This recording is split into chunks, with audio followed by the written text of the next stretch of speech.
선교 현장을 다닐 때마다 늘 느끼는 마음을 유은성이라고 하는 찬양의 가수가 그 가사로 잘 표현해주고 있어서 읽어드리려고 합니다. 앞에 화면을 좀 띄워주시고요. 유은성의 난 주러 왔을 뿐인데 라는 것입니다. 난 주러 왔을 뿐인데 오히려 내가 받고 갑니다. 눈물 닦아주러 왔을 뿐인데 내 눈물만 흘리고 갑니다. 씻어주러 왔을 뿐인데 오히려 내가 씻겨졌습니다. 고쳐주러 왔을 뿐인데 오히려 내가 치료되어 갑니다. 전하러 왔는데 이미 이곳에 계신 예수를 보고 갑니다. 꿈을 가지고 와 꿈을 보고 돌아갑니다. 난 이렇게 많이 받았는데 다만 다함으로 주님을 사랑하지 못했죠. 사랑하러 왔는데 더 큰 사랑을 받고 돌아갑니다. 죽은 영혼 살리러 와 내가 살아서 갑니다. 난 이렇게 많이 받았는데 더 주를 사랑하지 못함이 미안합니다. 사람들에게 무엇인가를 줄 수 있다는 것은 참 복된 일입니다. 사도행전 20장 35절 말씀이 이렇게 말합니다. 범사에 여러분에게 모범을 보여준 바와 같이 수고하여 약한 사람들을 돕고 또 주 예수께서 친히 말씀하신 바 주는 것이 받는 것보다 복이 있다 하심을 기억해야 할지니라. 아멘. 받는 것보다 주는 것이 복되다고 합니다. 주는 사람은 무엇인가 줄 것이 있기 때문에 복된 것이고 그것보다 더 중요한 것은 자신의 것을 다른 사람에게 주고자 하는, 받는 것을 좋아하는 사람들이 도저히 가질 수 없는 아끼고 사랑하는 마음이 그들에게 있기 때문에 복이 있는 것입니다. 오늘 본문 말씀을 보면 세상 사람들을 향하여서 가장 귀한 것을 주면서 삶을 살았던 두 사도의 이야기, 베드로와 요한의 이야기를 볼 수가 있습니다. 그들은 세상으로부터 무엇인가를 가지기 위해 구걸하는 사람들이 아니었습니다. 도리어 그들은 세상에 소유하지 못한 것을 가지고 있었고 그것을 주면서 살았던 사람들입니다. 주님께서는 저와 여러분을 부르실 때에 다른 사람들로부터 무엇인가 이득을 취하면서 그것을 내 것으로 누리면서 살아가는 자로 부르신 것이 아니라 다른 사람들을 복되게 하고 베푸는 존재로 불러주셨습니다. 오늘 말씀을 통해서 기독교인으로서 우리가 꼭 가져야 될 것은 무엇이며 또한 신앙생활의 우선순위가 어떤 것인가라는 것에 말씀을 나누고자 합니다. 첫째는 기도하는 삶입니다. 본문 1절 말씀입니다. 제9시 기도 시간에 베드로와 요한이 성전에 올라갈세라고 기록합니다. 어느 호텔에서 신문에 전면 광고를 냈습니다. 거기에 직원을 구하는 구인난인데 그 첫 줄에 이렇게 기록되어 있습니다. 우리는 직원들에게 친절하라고 가르치지 않습니다. 그리고 그 다음 줄이 매우 흥미롭습니다. 우리는 친절한 사람을 고용합니다. 이렇게 기록되어 있습니다. 사람이 그만큼 변하기 어렵다라는 겁니다. 가르쳐서 불친절했던 사람이 친절한 사람으로 변화되어지기는 쉽지 않다라는 겁니다. 도리어 친절이 몸에 배어있는 사람을 우리 회사는 원한다라는 것이지요. 그만큼 사람이 변화되는 것은 어렵다라는 겁니다. 그래서 아예 친절한 사람을 고용하는 거죠. 예수님을 믿는다라는 것은 사람이 조금 변하는 것을 의미하고 있지 않습니다. 다시 태어나는 것을 의미합니다. 예수님께서도 요한복음 3장에서 물과 성령으로 거듭나야, 즉 다시 태어나야 하나님 나라에 들어갈 수 있다라고 말씀을 했습니다. 예수님을 믿는다라는 것은 다시 태어나는 것을 말씀하는 겁니다. 바로 오늘 본문이 이것을 우리에게 말해주고 있습니다. 여러분, 오늘 본문의 사건이 어떻게 일어났습니까? 제자들에게 있어서 성전은 매일 기도하러 가는 장소였습니다. 날마다 제자들은 기도하러 성전에 갔었고 그 성전 미문에 앉아있는 안진뱅이도 매일 그 자리에 앉아 있었던 있었던 사람입니다. 하지만 제자들은 지금 예전의 제자들의 모습이 아닙니다. 완전히 성령을 체험한 후에 새 사람으로 거듭나서 능력의 사람으로 변화되어졌습니다. 예수님의 제자들은 오순절날 성령 충만함을 체험한 후에 완전히 새롭게 거듭났습니다. 여기에서부터 교회가 출발하게 되어진 것입니다. 하지만 제자들은 여기 새롭게 태어나는 것으로 끝나지 않고 이 성령 충만함을 받은 은혜를 계속해서 유지해 나가고 계속해서 발전시켜 나갑니다. 사도행전 2장에서 오순절 성령 강림 사건으로 하루에 3,000명이나 되는 성도들이 생겼습니다.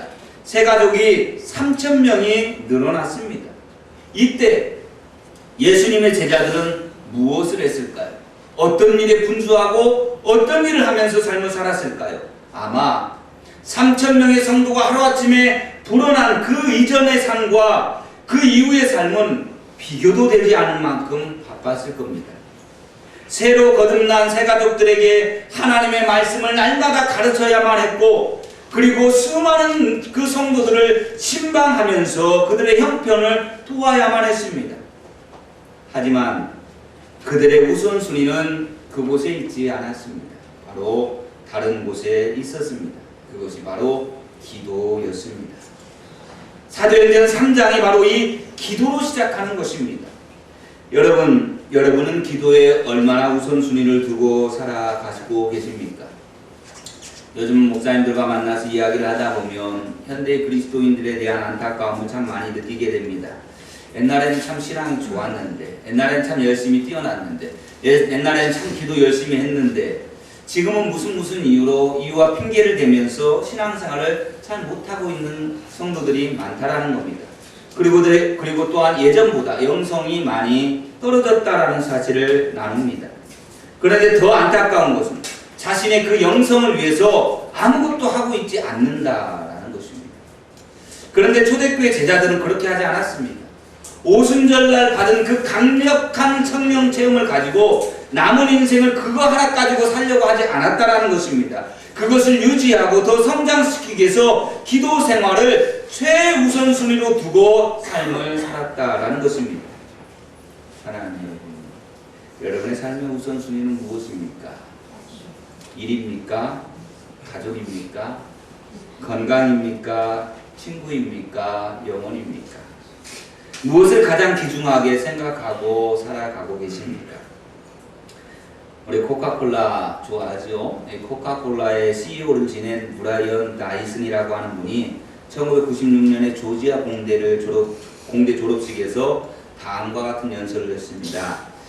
여러분의 삶을 여러분이 5개의 공을 공중에서 굴리는 저글링이라고 한번 상상을 해보시기 바랍니다. 각각의 공에 일, 가족, 건강, 친구, 영혼이라고 하는 이름을 붙이고 5개의 공을 항상 공중에 띄워야만 합니다. 1이란 공은 고무공이라는 것을 여러분은 금방 알게 될 것입니다. 그 공은 떨어져도 금방 튀어오를 테니까요.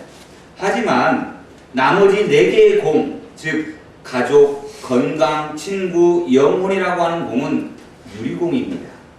하나라도 떨어뜨리면 그 공은 긁히고 손상을 입어 회복되지 않는 상처와 흉터가 남을 것이고, 심지어는 산산조각 나기까지도 할 것입니다.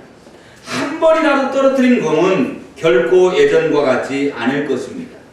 이런 진리를 기억하시고 여러분의 삶의 우선순위를 정하십시오 라고 그렇게 연설을 했습니다. 여러분, 우리의 영혼은 보이지 않습니다. 그렇기 때문에 소홀하게 다루기 쉽습니다. 하지만 이 브라이언이 말하는 것과 같이 우리의 영혼은 유리공과 같다라는 것을 명심해야 합니다. 우리는 우리의 영혼을 관리하기 위해서 우리의 우선순위를 재조정해야 한다라는 겁니다. 저는 사도들이 영혼의 중요성을 잘 알았다라고 생각합니다. 오순절날 성령 충만함을 체험하고 하루 3,000명이라고 하는 성도들이 생겨났으니 얼마나 흥분되어지고 얼마나 기쁜 일입니까? 아마 그 흥분을 가라앉지 못했을 거예요. 하지만 그들의 우선순위는 분명했습니다. 하루아침에 3,000명의 성도가 불어났다 할지라도 그들의 우선순위는 달라지지 않았다라는 겁니다. 사도행전 6장에서 우리가 또 다루겠지만 초대교회 헬라파 과부를 돕는 문제가 생기자 이들은 말씀과 기도에 전무하기 위해서 7 집사님들을 따로 세웁니다. 구제하는 것도 좋고 신방하는 것도 중요한 일이지만 그보다 더 중요한 것이 있다라는 것을 그들은 깨달았다라는 것입니다. 오늘날 목사의 가장 우선순위는 구제하는 것도 신방하는 것도 아닙니다. 바로 말씀을 연구하고 기도하는 일입니다. 왜냐하면 목사는 영의 양식을 먹이는 자이기 때문입니다. 사도행전은 성령행전이라고 합니다. 그러나 사도행전은 또 다른 말로 기도행전이라고 말할 수가 있습니다. 오순절날 성령께서 그 교회 안에 임하시고 신약의 교회가 시작되었고 예수님의 제자들은 지속적인 사역을 이 성령 충만함을 통하여서 감당할 수 있었습니다. 하지만 제자들 역시 기도의 최우선순위를 두고 지속적으로 기도 생활에 힘썼다는 것을 우리는 결코 잊어서는 안 됩니다. 기도는 사도행전을 이끄는 핵심 단어입니다. 사도행전이 28장까지 이어질 수 있었던 이유는 제자들의 기도 생활이 있었기 때문입니다. 시간 관계상 제가 1장에서부터 10장까지만 기도에 대해서 어떻게 말씀하고 있는지를 언급해 봅니다. 1장에 보면 120명의 제자들이 모여서 오로지 기도하기에 힘썼다라고 말씀하고 2장에는 사도들의 가르침을 받아 성도들이 오로지 기도하기에 힘썼다라고 말합니다. 3장에는 기도하러 성전에 올라가는 길에 안전벨기를 이렇게 세운 사건이 있었고 4장에는 어떤 핍박 속에서도 담대히 하나님의 말씀을 전할 수 있는 힘을 달라고 사도들이 기도를 했습니다. 5장에는 베드로가 옥에 갇혔고 옥문이 열리는 사건 속에서 기도함을 통하여 그 옥문이 열리는 일이 있었습니다. 6장에는 기도하는 일과 말씀 사역에 힘썼다라고 말합니다. 기도하고 또한 집사들을 안수했다라고 말합니다. 7장에 보면 스데반 집사님의 기도하는 내용이 나옵니다. 8장에 보면 사마리아에서 사람들이 성령 받기를 위해 기도했다라고 말합니다. 9장에 보면 다메섹의 아나니아가 환상 중에 기도 중에 하나님께서 말씀하심을 들었다라고 말하고 베드로 또한 욥바의 여제자 다비다를 기도함을 통하여서 다시 살렸던 것을 보게 되어집니다. 10장에 보면 가이사랴의 고넬료라고 하는 백부장이 기도함을 통하여서 환상을 보았고 욥바에 있었던 베드로 또한 기도함을 통하여서 환상을 보아 그들이 함께 모여서 하나님의 백성이 되어지고 그 집의 모든 사람들이 구원받는 역사가 기도를 통하여 하나님이 서로 연결시켜주는 것을 보게 되어집니다. 사랑하는 성도 여러분, 우리가 사도행전 28장이 끝이 아니라 29장을 계속 써내려가고 싶다라고 하면 우리 또한 기도함을 멈추지 말아야 되는 줄로 믿습니다.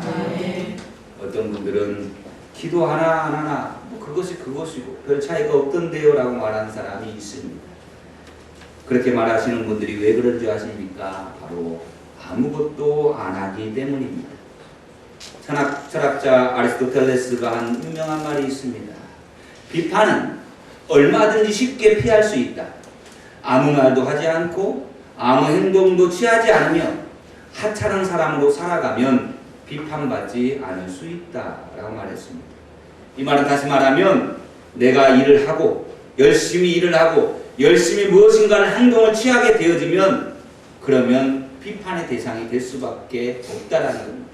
하나님의 교회가 잡음이 있고 여러 가지 이야기가 들려지는 그 이유는 바로 하나님의 일을 해나가기 때문에 그렇습니다.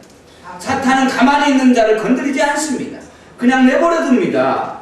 사탄도 아무 일도 안 하는 사람은 절대로 건드리지 않아요. 그냥 그렇게 살다가 죽도록 놔둬버리는 겁니다. 그런데 하나님의 일을 해나가는 교회와 성도들이 있으면 사탄은 괴롭히는 겁니다. 그들을 어떻게든 무너뜨리려고 공격하는 겁니다. 그래서 교회 안에 잡음이 생기는 것이고 어려움이 발생하는 것입니다. 그러나 그것이 바로 교회가 살아있다는 증거고 일하고 있다는 증거고 하나님의 부흥의 역사를 맛보게 된다는 증거라는 사실을 깨달을 수 있기를 바랍니다. 분명한 한 가지, 제자들은 성령의 충만함을 받고 예전의 모습 그대로 살려고 하지 않았다는 겁니다. 오순절날 받은 성령챔 한 번으로 남은 생애의 영성을 유지하려고 하지도 않았습니다. 그들은 최선을 다해서 기도 생활에 힘썼습니다. 그래서 그들의 영성을 유지할 수 있었고 성령의 능력을 나타내는 종이 될 수 있었습니다. 사랑하는 성도 여러분, 무엇보다도 기도 생활에 힘씁시다. 그러기 위해서는 우리 기도 생활을 정해 놓아야 합니다. 예를 들어서 매일 새벽 기도에 출석해서 기도를 한다든지, 아니면 아침밥을 먹고 난 이후에 기도하는 시간을 정하든지, 직장이나 학교에 30분 일찍 출근하거나 등교해서 업무를 시작하기 전, 공부를 시작하기 전에 먼저 하나님 앞에 기도한다든지, 이런 식으로 우리가 시간을, 내가 하나님과 기도하는 그 시간을 정해 놓아야 합니다. 예수님의 기도 역시 습관을 따라 기도하셨다라고 성경은 기록하고 있습니다. 우리 모두에게 가장 소중한 기도의 습관이 생활화되기를 간절히 소망합니다. 두 번째는 예수님의 이름을 증거하는 데에 우선순위를 두며 삶을 살아야 합니다. 본문 6절 말씀입니다. 우리 함께 봉독해 봅니다. 6절입니다. 베드로가 이르되 은과 금은 내게 없거니와 내게 있는 이것을 내게 주노니 나사렛 예수 그리스도의 이름으로 일어나 걸으라 하고. 할렐루야. 하루는 중세시대의 신학자였던 토마스 아퀴나스가 교황 이노센트 2세를 방문했습니다. 그때 교황은 공교롭게도 한 금의 돈을 가지고 그 돈을 세고 있었다고 합니다. 교황이 이 아퀴나스를 보자 이렇게 말했습니다. 토마스, 이제 우리는 더 이상 은과 금은 내게 없거니와 라고 말은 못하겠군요. 이만큼 우리 교회가 풍족해졌군요. 이 말을 들은 토마스 아퀴나스가 이렇게 대답했습니다. 은과 금은 없다라고 하는 말뿐만 아니라 나사렛 예수 그리스도의 이름으로 걸으라 하는 말도 이제는 더 이상 못하게 되었습니다. 이제 우리 교회는 나사렛 예수 그리스도의 이름과 권세가 없어졌습니다. 1980년대 미국 텍사스주의 어느 교회당 앞마당에서 유전이 터졌습니다. 교회가 공동회를 모여서 엄청난 재산 가치가 있는 그 유전을 어떻게 할지에 대해서 논의했습니다. 여러분이라면 어떻게 처분하겠습니까? 그 앞마당에서 터진 어마어마한 그 유전을 어떻게 활용을 해야 할까요? 그 교회는 회의를 통하여서 이렇게 결정을 했습니다. 이 유전은 모든 교인들의 공동 재산이 되어집니다. 그런데 이 유전이 발견되기 전에 등록한 교인만 공동 재산의 권리를 누릴 수가 있습니다. 그래서 그 교회는 기존 교인의 재산을 보호하기 위해서 더 이상 교인을 받지 않기로 결정을 했습니다. 교인 1인당 돌아갈 유전 배당금이 줄어든다는 것을 막기 위한 결정이었습니다. 그 결과 교회는 어떻게 되었을까요? 그 교회는 망했습니다. 그 교회 성도들은 그 교회 성도들의 신앙도 불행해졌습니다. 저는 이 이야기를 읽으면서 이 교회가 이렇게 했으면 얼마나 좋았을까라고 하는 생각을 해보았습니다. 예수님의 이름을 위해서 은과 금을 포기하는 것입니다. 유전의 배당금을 교인들에게 나눠주지 아니하고 그 배당금으로 예수의 이름을 증거하는 선교사를 지원하는 겁니다. 그 돈으로 가난한 나라에 교회를 짓고, 그 돈으로 신학교를 짓고, 그 돈으로 죽어가고 있는 사람들을 살릴 수 있는 병원을 짓고, 그 돈으로 가난해서 학교를 가지 못하는 곳에 학교를 지어주는 것입니다. 자신들이 은과 금을 가지려고 하니까 예수의 이름을 전할 수가 없었던 겁니다. 예수의 이름은 그 교회 앞에서 사라지고 만 겁니다. 교회의 본질은 물질이 많고 적음에 있지 않습니다. 예배당의 규모와 성도의 수가 교회의 본질이 아닙니다. 교회의 본질은 예수 그리스도입니다. 교회 안에 예수 그리스도가 있느냐 없느냐, 예수 그리스도를 전하고 있느냐 아니냐, 이 교회에 가면 예수 그리스도를 말하고 있느냐 아니면 복받은 이야기만 가득하느냐, 이것이 교회의 모습을 판가름하게 되어지는 것입니다. 안진뱅이 또한 두 제자를 보고 구걸을 합니다. 두 사람의 주머니에서 뭔가가 나오기를 기대하면서 바라보았습니다. 그때 베드로가 말합니다. 우리를 보라 라고 합니다. 그러니까 더욱 기대치가 높아졌죠. 아, 무엇인가 내게 줄 것이 있나 보다 라고 하고 더욱 기대하며 두 사람을 바라봅니다. 그 다음 베드로가 다시 말합니다. 은과 금은 내게 없거니와. 얼마나 신망이 컸겠습니까? 아니 적어도 우리를 보라라고 이야기했으면 금과 은을 줘야 돼요. 먹을 것을 해결해 줘야 되지요. 그런데 은과 금은 내게 없거니와 라고 말하는 겁니다. 한마디로 자신이 구걸하고 기대했던 것은 없다라는 겁니다. 그런데 그 뒤에 말이 정말 명품의 말을 합니다. 내게 있는 것으로 내게 주노니 곧 나사렛 예수 그리스도의 이름으로 걸어라. 아멘. 안진뱅이가 기대했던 금과 은은 내가 가지고 있는 것이 있는데 그것이 바로 예수 그리스도의 이름이라는 것입니다. 바로 그 예수 그리스도의 이름을 의지해서 안진뱅이를 걸으라고 말씀한 겁니다. 그리고 그 안진뱅이의 오른손을 잡아 일으키니 발과 발목이 곧 힘을 얻고 뛰어서서 걷게 되어졌습니다. 걸을 뿐만 아니라 그가 평생에 처음으로 성전 안에 들어가서 하나님을 찬양하는 삶을 살 수 있었습니다. 그럼 평생 동안 성전 미문 앞에 앉아 있었지만 단 한 번도 성전 안에 들어가서 예배할 수 없는 자였습니다. 그러나 그가 예수 그리스도의 이름으로 걷고 뛸 뿐만 아니라 성전 안에 들어가서 처음으로 눈물로 감격의 예배를 드리며 하나님을 찬양할 수 있었다는 것, 그의 삶에 엄청난 사건이 되어진 것입니다. 베드로는 안진뱅이가 요청하는 은과 금은 없었지만 예수 그리스도를 믿는 이들이 반드시 가져야 할 그것, 바로 예수 그리스도의 이름을 가지고 있었던 것입니다. 교회는 은과 금이 없을 수도 있습니다. 멋진 건물이 없고 뭔가 멋진 조직과 프로그램이 없을 수도 있습니다. 성도들이 부자가 아닐 수도 있습니다. 세상적으로 성공한 유명 인사가 없을 수도 있습니다. 그런데 꼭 있어야 하는 것이 무엇입니까? 반드시 있어야 될 것, 바로 예수 그리스도입니다. 아멘. 사랑하는 성도 여러분, 하나님께서는 세상에서 가장 존귀한 이름을 저와 여러분에게 주셨습니다. 아멘. 성도들은 예수 그리스도의 이름을 믿으며 그 능력에 힘입어서 살아가는 사람들입니다.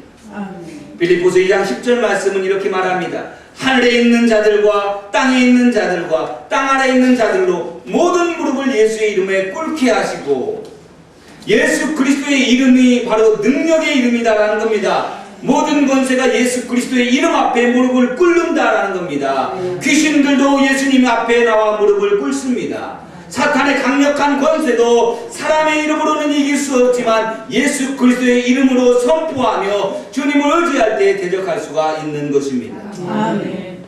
사랑하는 여러분, 우리 가운데 온전하지 못한 것들이 있습니까?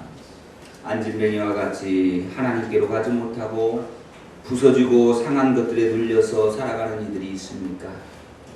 가정이 온전하지 못합니까? 건강에 문제가 있습니까? 재정상의 문제가 있습니까? 주님 앞으로 나가지 못하도록 하는 장애물들이 있습니까? 예수 그리스도의 이름에 능력이 있습니다. 아멘. 주님 온전하게 하시는 분입니다. 그 이름으로 부르짖을 때에 그분은 우리 형편을 마다하지 아니하시고 우리를 일으켜 주시는 분이십니다. 아멘. 우리를 온전하게 세워주시는 분입니다. 아멘. 주님 앞으로 나와서 그 이름을 부르십시오. 아멘. 의지하십시오.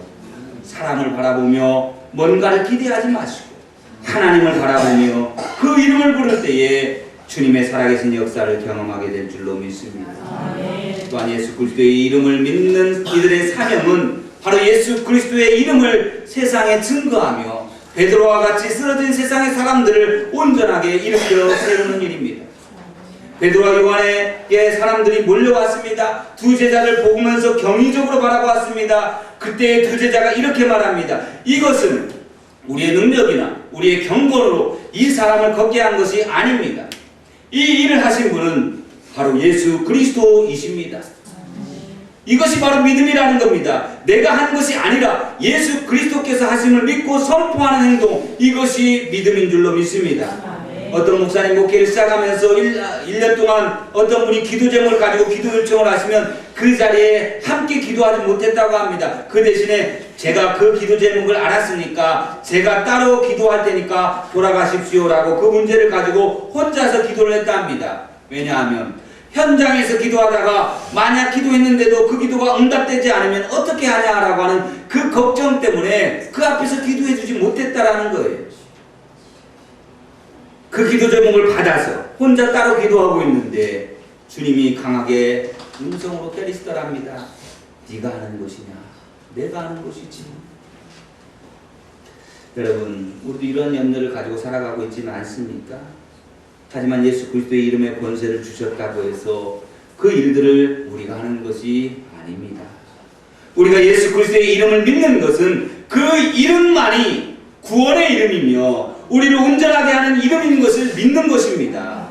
설령 우리가 고침을 받지 못하고 원하는 응답을 받지 못한다 할지라도 역시 그분의 이름은 유일한 구원이요 완전케 하시는 이름인 줄로 믿기에 우리가 그분의 이름을 믿고 간구하는 것입니다.